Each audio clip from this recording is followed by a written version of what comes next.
Кечээ 4-январ күнү таңкы саат 5:00 чамасында уурдалган 10 жылкыны жүктөп алып Бишкекке сапар тарткан жарандар кармалды. Бул тууралуу Ош шаардык милициясынан кабарлашты. Маалыматка ылайык, мал уурдоого шектелип 4 жаран кармалган. Алардын 3-өө Ноокат районунун тургуну. Ал эми бирөө Ош шаарына караштуу Алмалык айылынын жашоочусу болгон. Шаардык милициянын билдиришинче, кармалгандардын 3-өө мурда соттолгон жарандар. Алынган жылкылардын айрымдары ээлерине кайтарылып берилип жатат. Алар убагында жылкыларын жок кыла электе урууларды кармап калышкандыктары үчүн милиция кызматкерлерине ыраазычылыктарын айтышты. Негизинен жылкы ээлери Ноокат районунан келишүүдө.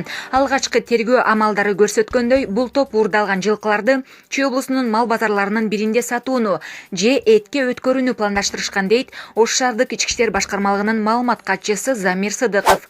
Ошондой эле шектүүлөр жылкыларды жайыттан уурдап кетишкендиктери тууралуу көрсөтмө берип жатканын кошумчалады Сыдыков. Учурда кармалган жарандар Ош шаардык ички иштер башкармалыгынын убактылуу кармоочу жайына киргизилген. Бүгүн 5-январ Ош шаардык соту шектүүлөрдүн баш коргоо чарасын карайт. Маалымат булагы Ош портал KG сайты.